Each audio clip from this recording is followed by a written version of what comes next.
When I was younger, a bit younger, I was convinced that for any kind of success or like the in the long term for your life or whatever topic you want to focus on, like career, finance, happiness, relationship, etc., you needed to have a plan or like have a very clear step by step plan that have sense and with the end goal in mind so that you can achieve it. And I talked about that in the past, but I was very much overthinking about collecting as much information as I need so that I'm perfectly ready for that goal.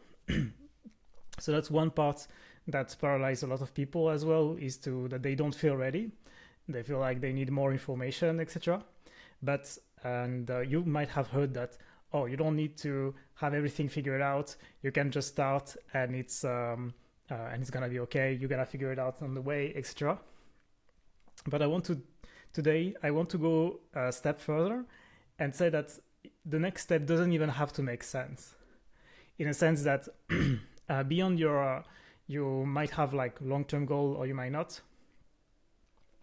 But when you do something, for example, me when I to give a peek of behind the curtain for this YouTube channel, I don't really know what I'm doing.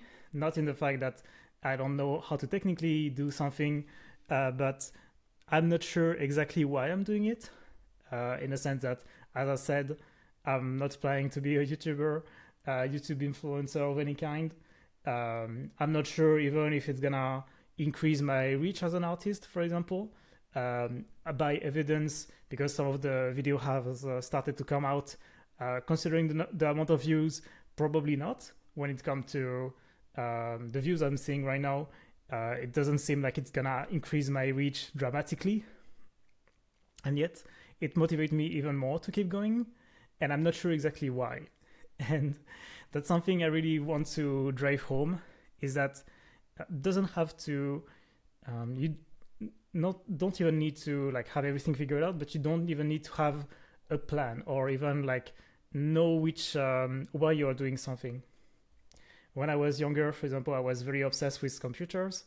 When I was, for example, very first family computer we had, I was, for example, making little games in PowerPoints, making like fake OSs with like the links so that you could click on an icon on the fake desktop and be directed to a game which was like a maze I had drawn, and like all of that doesn't really make sense in the end. I started as well when I was 17. I opened a website, my own website that I still have to this day, and I started posting things on it. But I really didn't have like a plan or a clue of why I was doing it. And even things that seems to be left, for example, like don't really matter. Like that's how I started drawing, for example.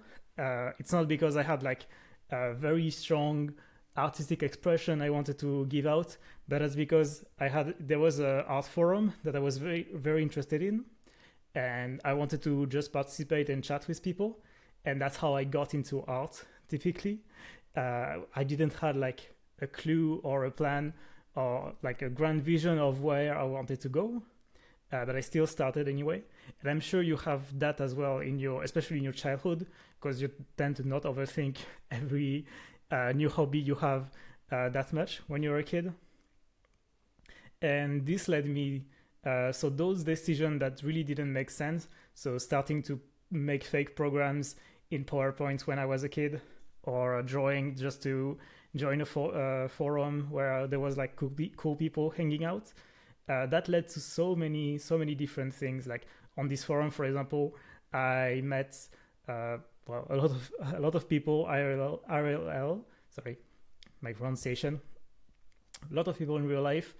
Some of them became my best friends, and for those programs that I started when I was a kid, led me to want to make games, which led me to learn very like programming, which led me to be more interested in web development, and now it's my job. And it started with a lot of micro decisions that didn't make sense at all. And it continues to this day that I have like strong urge to do something. Like for example, the first video that is currently listed on my channel is like an animated series that didn't really go anywhere. It wasn't really even good, but it stems from like other things that did in the past. It's a consequence of, like, for example, my obsession with visual novel that I had a while back, which led me to be a freelancer in that field for some times, which led me to work on commercial projects for the first time, which was insane for me at the time. There is so many things that can, like, life is very long and you really cannot predict where it's going. So don't wait to have the perfect plan to delve into something you're very interested in. The worst thing you can have is regrets, I would say, especially when you're young and you don't have like big responsibilities and you have a lot of time on your hand. You might not think you have a lot of time, but trust me, you have. If you don't have, if you have just a 9 to 5, or maybe you don't even, you just like in university or something like this. If you're not married, if you don't have kids, you have a lot of time on your hand. So it's the perfect time to delve into things you are slightly, even mildly interested in.